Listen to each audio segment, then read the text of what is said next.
we don't do that. Like never, absolutely never. I grew up going to the beach frequently, and there was no sunscreen until one day that I got completely burned. Then we spent the whole day at this beach, and I remember putting up like some oil, like baby oil. Oh my gosh! I was 15 years old, and I could not move. Like going to school the next day, I was so red. My face was swollen. Like, hi everyone. If you enjoy the episode, if you learned something today, please consider following the show, subscribing to your favorite podcast platform, or leaving a 5 stars review. This helps the podcast more than we could say. This allows us to reach more and more people, and that would mean the world to us. Thank you. I'm Veronique. And I'm Silvia. Welcome to the High Vibes and a Mic podcast, where multicultural moms connect.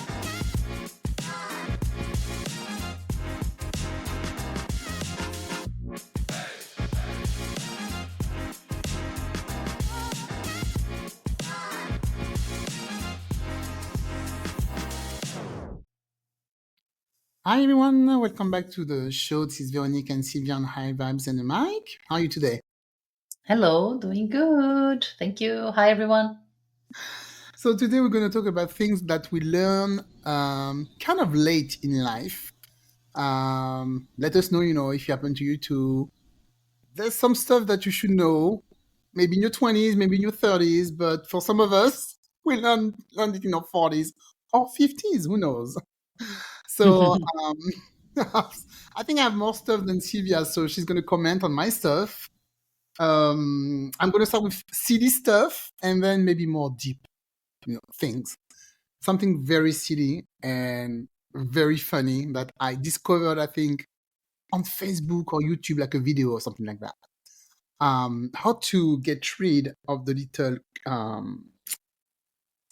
cup on the deodorant. You know the deodorant, when you open it, this little, is it a cup? Yeah, there's this little cap on top of it, right? And I don't know for you, but for me, for years, I was fighting with it. Like taking, trying to take it off, taking like a knife, or taking, not a knife, but taking like maybe like my tweezer and opening with my tweezer. And one day, like randomly, I see a video on Facebook. They're like, you just have to turn your deodorant and the cap is going to go up and you can just remove it. I was like, what? That's it? That's all we have to do? So I don't know. But I never had a struggle to remove that. It was always, I mean, it's always like lifted, like grab it like with your fingers and poof, and lift it. It doesn't go that easy. I don't know. I use the brand, but the one I'm using, it doesn't go up like that. You will always fight it a little bit, and then I saw, you just have to turn. But I didn't know about that. You don't want to go up. I mean, if yours is going easy, you don't even need to. Yeah, I was like, yeah, it would be. It's interesting. It's good to know, but yeah, I never even like what. It comes up so easily. Actually, the ones that I use, it's just like, whoop, okay, the plastic thing, right? The plastic cover. I was fighting with it. I'm like, okay, that was stupid. So that's one thing. Okay, you can tell me after the show the brand you use. We can compare. Yes. What else? This one is very embarrassing. Very embarrassing. But I grew up in France in the 80s, 70s and the 80s. And I'm going to tell you right now, when you went to I think now, of course, it changed. But when you went to the dentist back in the days, they never talk about flossing. Oh, yeah. I don't remember any of that. Even though I do remember my dad always flossing his teeth. My dad always did it. Yeah, he always did it. But like us, nobody. It's like, oh, you guys have to do it. So none of that. I never heard about that floss. I didn't even know the word floss in English. I know what it means. It's another one in French. And so I moved to England. And at that time, I was a smoker also. Smoked like crazy, like a shmine. right? So bad teeth all the way.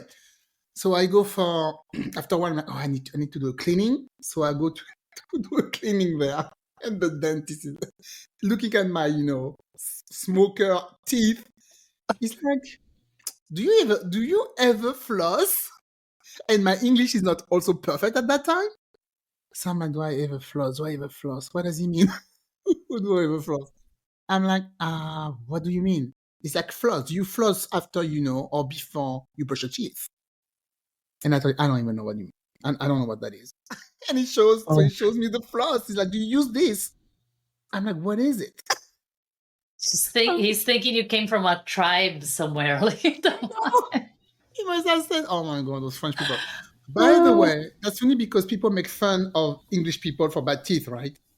And he's the one telling me, how to clean my teeth. And I was like, no. Yeah. So he flossed my teeth. And after I was like, how come, we never did that in France? That's so weird. And so I moved to England in 99. That was in 99. 1990? No, 1990. In 1999. 1999. Okay. Yes, I moved in 99. So I'm like, what? So I don't know. That's embarrassing, but that's not my fault. Okay, they didn't do it in my country. So did you start flossing when you moved here? Or? Oh, well, I knew flossing existed, thank God. Like, see, there's one thing that Brazilians are good at is like brushing teeth, because they brush, we all like lunchtime, people that are in the offices, you bring a little bag with a toothpaste and you brush your teeth after lunch. And I still do it at home. Like, I always brush my teeth after lunch. So like this thing, like Brazilians are very good at like the teeth cleaning and taking showers, lots of showers. 3 showers a day. So yeah, that won't be a problem. But one thing that we don't do is the cleaning, like the dental cleaning. I don't know if nowadays it's like, oh yeah, it's a thing. But when I was growing up, like there was none of like, you have to do dental cleaning every 6 months. There's not absolutely no way. I don't think I have ever done one until I moved here. I was going to the dentist just because if I had a cavity, like, okay. Yeah. I got it, but not for cleaning. It's like, what?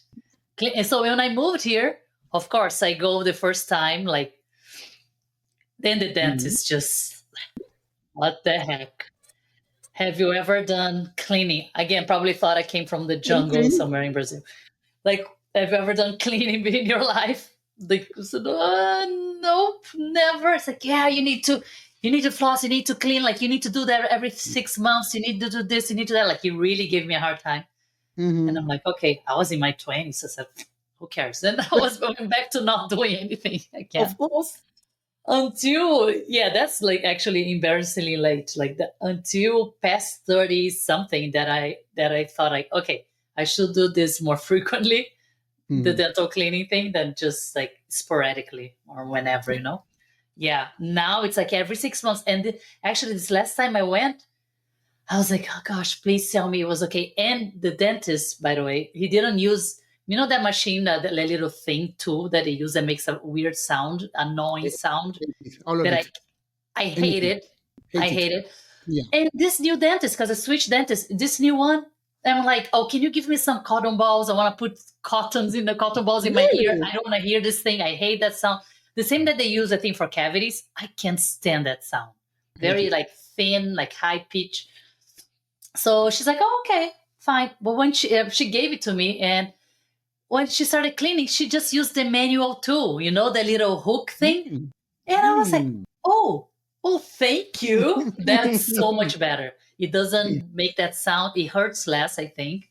And then in the end, it was so quick. It was such a smooth cleaning that the dentist said, like, wow, you're doing an amazing job. Whatever you're doing, keep doing it. I'm like, what? I think it's the first time ever. It's because I'm also using, for you listeners, by the way, the toothpick. Have you seen that? The dental toothpick?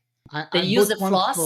I bought one for Eden because she has a, how do you call that? On her teeth. Braces. She has her braces, so she really need it. But you told me about that before. Yeah, maybe I should. It must be the reason. I think that's the reason that it's working, because it was like such an easy dental cleaning. Nothing, like he said, like your teeth are great, your gums are I don't know what you're doing, but just keep doing. And I thought like, okay, it must be that tooth thing, the tooth picking that they sell. Okay. Like you just buy a bunch of them, and you Yeah. after you're done flossing, like brushing, flossing, and then you use that, you remove tons of stuff still. Are By you the talking way, about, is that it's a machine, right? It's not no, something no, no. manually. It's like looks like a toothpick, like a Yeah. regular one that you use at restaurants, but it's a dentist approved. It's like you buy Oh, it the and square the thing. dental. It's No, it's green. thin. It's like a spiky Okay. toothpick. Think Yeah. about like, but it's like for like cleaning your teeth, and it has little brush around it. Okay. So when you Oh, go through each tooth, like you go inside and out, in and out, and then it cleans it. So after using flossing, you use that, and it's like, yeah, no, but nothing is left over there. nothing. It's No. so nice. Yeah, because Okay. after Okay. flossing, I still find stuff when I use this toothpick. So let Yeah. us know, guys, if you use it too, if you know what I'm talking about, because it's magical. And that's when I was thinking, like, wow, look at me now doing like dental cleaning every 6 months, knowing that it took me 30 years to actually care about that. Yeah. In Yeah. France, we do it. We do the cleaning. But it's once a year. It's not every 6 months. And even I think my brother-in-law was like, "Come on, every 6 months? Are you crazy?" So yeah, once a year. But they don't. Maybe now they do the. I'm gonna ask him the flossing. But back in the days when I was doing once a year. No flossing involved. So I'm gonna buy the thing you were talking about. I know what that is. All right, Yeah. so that's two. Another thing that somebody in my household learned late in life. That's not me. That's my husband. That was really funny, and it's not his fault. But when I showed him, he was like, "What revelation!" So he grew up in the Caribbean, so he never used a comforter. It was big comforters, for bed because it's too hot, Mhm. of course. And he started using them when he went to college in France. And I think for years he was fighting to put the cover on the comforter because he doesn't know how to do it because he never Mhm. used it. But I grew up with the comforter. Using comforters. So one day I'm putting the comforters. I don't know. Do you know how to do this? The comforters? That's another thing that I learned very late because we Okay, don't use that in Brazil. No, it's so hot for that. that's what I was thinking. And something for him, Yeah. right? Silvia, when I did that in front, because I think for years I was doing it, he wasn't in the room with me when I was doing it, I'm making the bed. And one day he was walking by and I'm like, what are you doing? I'm like, I'm putting the cover on the comforter.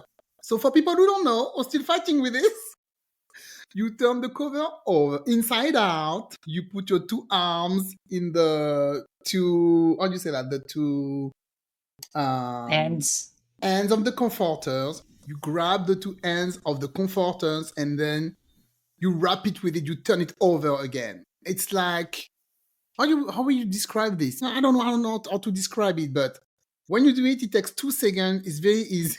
And my husband was fighting for years, taking the corner of the comforter, trying to enter it in the cover. put it in there. Put it in there. Taking the other one, put it in there. And when he saw me doing that, he was like, I can't believe this. I was fighting for years. Okay, so I'm I like, know, okay. yeah. Well, my husband was the one who showed me also. It's Yeah. like, oh, it's like this. Look. Oh, really? Wow.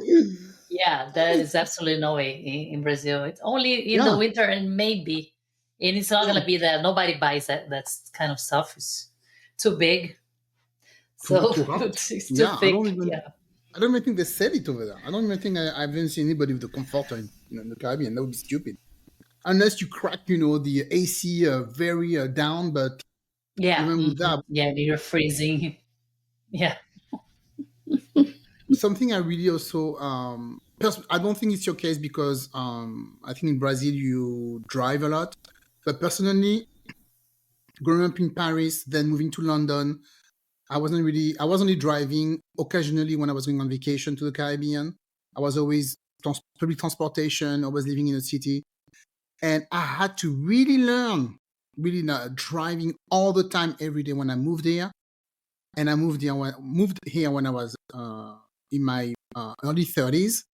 And then same thing, I moved in San Francisco, in a city. was walking to go to work, didn't need a car, taking, public transportation or walking around. And then I met my husband and we moved a little bit further down in the suburb. And I had to have a car to go to work. And I was panicked. I'm like, oh my God, how am I going to drive here? This is crazy. I remember you're not very good driver when I remember some. Yeah. I was panicking. I'm like, oh, how am I going to drive in those big cars? But he gave me his little car, so it was cool. And the thing I liked also, we were walking at night with Silvia together. And actually, I like that when I first learned to drive again, we'll say, there was no one in the street. Yeah, there was, no one. At better like for the other 11 people. p.m. Leaving at 7, coming back home at 7 a.m. Exactly. Yeah. And after reverse commute. So I'm like, thank God there's no one, because it's why I can just learn, to drive on my own. So that's something I had to learn here late in life. Again. And you had something you told me about something you learned late in life. Well, we have one thing that actually, when I'm thinking now about, which is, it sucks, but I did learn late in life. Maybe you as well, the sunscreen, or maybe you don't need it that, I don't know. But Yes. I remember seeing commercials in the 80s, because, Brazil, everybody in Rio, we are always on the beach. So grew up going to the beach, and I would see commercials about sunblock and all that. Parents who cares? No, we don't do that. Never, absolutely never. I grew up going to the beach frequently, and there was no sunscreen until one day that I got completely burned. That we spent the whole day at this beach, and I remember putting some oil, baby oil. Oh my gosh. I was 15 years old, and I could not move, going to school the next day. I was so red. My face was swollen, like anything that touched my body was, the feeling of the uniform, putting it on, and it was awful. So after that, I said, okay, I need to start wearing sunscreen. And then I bought the ones that are factor 8 or 10, doesn't even do much. Okay. And then when it was cloudy, I would not it's cloudy, that's fine, But then it's still burning you. The sun is still gets you, and then I would leave, and then my face is all red again. So it took for a long time until I actually got to the United States that I said, oh, yeah, I think I should start wearing sunscreen. You know what? That was on my list, actually. Yes, because like I said, I was born in the 70s and I'm Black, so we all thought we don't need it. We have melanin. We don't need to wear sunscreen, back in the days. And then I was in my early 20s. I went for the first time in Los Angeles for the first time with friends, went to the beach, and we stayed there the whole day. Came back to the room. My shoulders were burnt. First time in my life. I never gone before. I was like, what is going on? Because usually when we go to the Caribbean, there is the shade of the coconut tree. So we're always under, the trees. But when you go to Los Angeles, there's no trees, on the beach. You have to, rent an umbrella or something like that. Yeah. And we were broke, so we're not going to rent anything. So we just stay, under the sun. And for the first time, I'm telling you. And for the first time in my life, my shoulder burned, and I was like, oh my God, I'm not invincible. I can burn.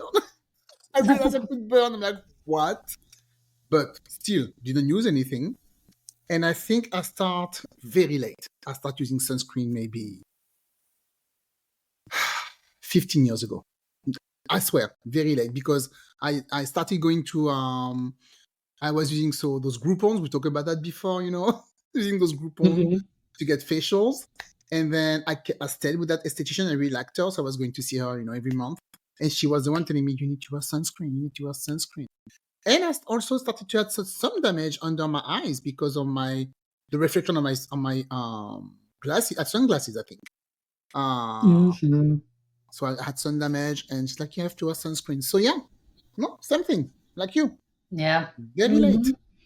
So yeah, it takes a long, and you don't realize the sunglasses too that are very important. That's another thing that I never thought. And where I in Rio, there are a lot of it's a big buildings everywhere, or the trees and the buildings, they really block a lot of the sun. So I never felt like I needed to wear sunscreen, like sunglasses, because I'm like, it's all shaded. Like when you're downtown, there's a lot of shades from the buildings, and then you're on the beach, then okay. But I never cared about sunglasses ever until I moved here. Then I was like, oh, it's so the sun is in your face all the time, right? Like really.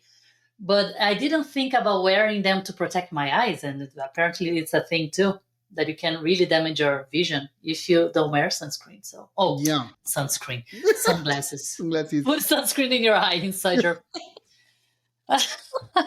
Don't do that at home, kids. Yeah, we live in California. The sun is really bright, so yeah. Isn't it? Yeah, it's right on your face. Yeah. Yes. You need that. What else? So now something. Something. I think that's the most embarrassing one. You already know the story about the Chinese language. Oh yes, the Chinese. Okay. I have to tell for the new listeners who haven't listened to that episode yet. Very late for me in life. I was in my mid-20s, okay, that Mandarin and Korean are not the same language. I thought. Also, I was working for an airline. I was at the airport, and this poor Chinese lady was lost. She asked for my help, but she couldn't speak English. And I saw that group of Korean passengers. They had a guide, and I'm like, oh, cool. She's Asian. She can talk to that lady. And seriously, no, like in my mind, no ounce of racism or whatever, just ignorance, totally ignorant. And I went to see her. I wanted to help. I want to see her. I'm sorry, she's lost. Can you help her? She's like, sure. She goes and they start talking, and she looked at me. She's like, oh, she speaks Mandarin. And I'm like, yeah. So, and she looked at me with disgust, like, I'm Korean. I'm still like, okay. And let me talk to the manager, please. Okay. And I think she almost spat on me and left. Like, bye, girl. Bye-bye. And she left. Poor lady.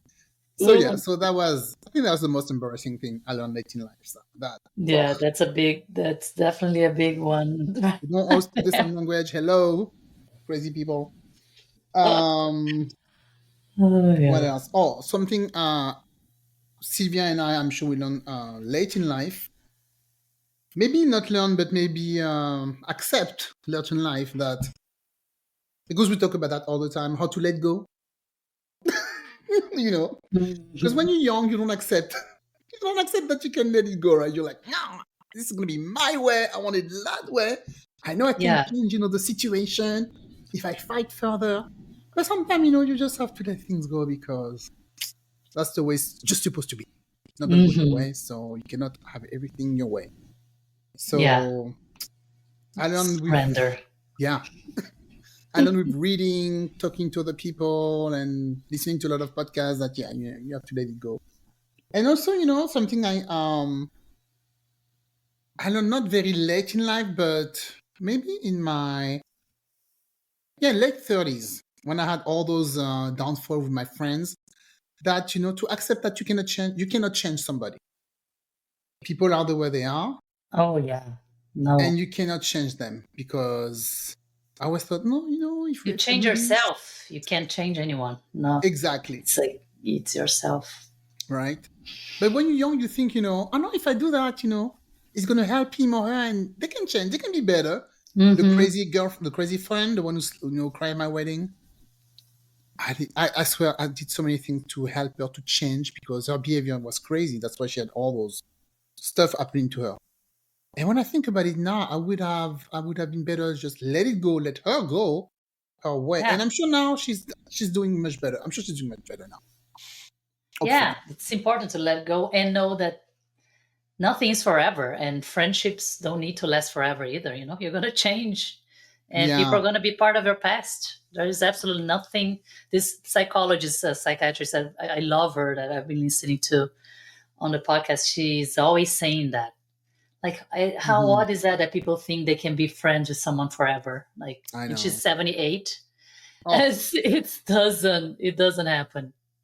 It's just your lives change, you change, and and people are gonna come and go for different situations. They're gonna but be good for you for a certain time, and then they're not good for you anymore. And that's it. Like, see ya. but I wish somebody would have told me that when I was younger, because that's something I would tell my kids, and I wish somebody would have told me that, when I was younger, because that's something that really struck me when I was reading one of the first book of Joel Osteen, and he said that sentence: "You cannot take everybody with you." And when I read that, and it really was at the moment I needed to hear it. That's weird. That's really weird.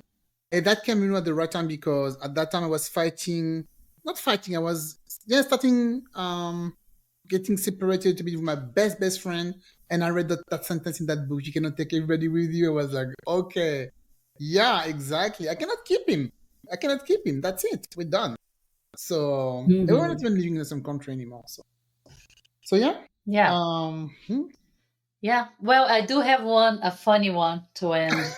It's not the one that you're thinking, though. It's another one that just came up to my mind.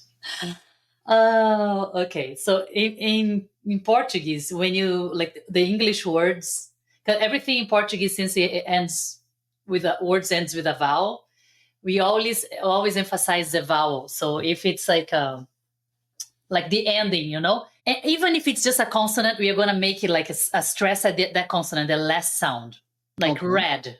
Okay, like so the word red in English, we are used to. If it's in Portuguese, we would say hedgy.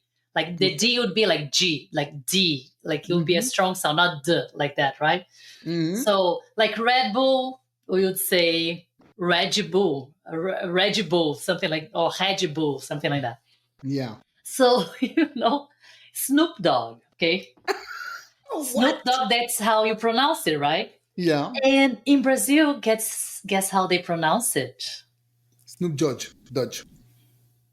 Snoopy Doggy. Oh, that's cute. Because you always add this the E sound at the end. It can be just empty, like Snoop. No, in Portuguese, there's no like silent like consonant. Okay, You need to yeah. add a vowel. I think in Italian it's like that too. Like you need kind of like. So So if you don't say just Snoop, so it's like Snoopy or dog, doggy. And imagine me at the you came here. you won't believe the place, by the way. And our Well, beloved company that we work together, like that God, place, doesn't hanging know. out with those beautiful, super cool people, very Yes. classy employees. And then we were talking about something. I was like 2 years only living in the US. Still. Yes. And then I was like, yeah, talking about hip hop and like, yeah, I like this one. I like this one, Snoopy Doggy. I love that one. Oh my God. And the guy who is like American, like black, hard, like, rap, hip hop is like, what? Did you just Who? say Snoopy Doggy. Snoopy Doggy? Did you just say Snoopy Doggy? It's not Snoopy Doggy, how you call it? But wait a minute. You see how it's written, right? But we pronounce because it's the freaking it's the the language. pronunciation. Like you read. Since especially back then, people really didn't know English. Like 80s, 90s is just like very. Yeah. So the people would just read the names and pronounce in your own language. On the radio, So like or the last. yeah, or Yeah.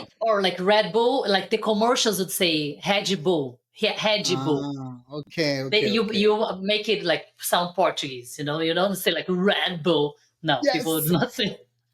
So they see the name like Snoop Dogg is like Snoopy Doggy, Snoopy Doggy. And that's how everybody there, if there's any Brazilian listening, please let us know if it's not true.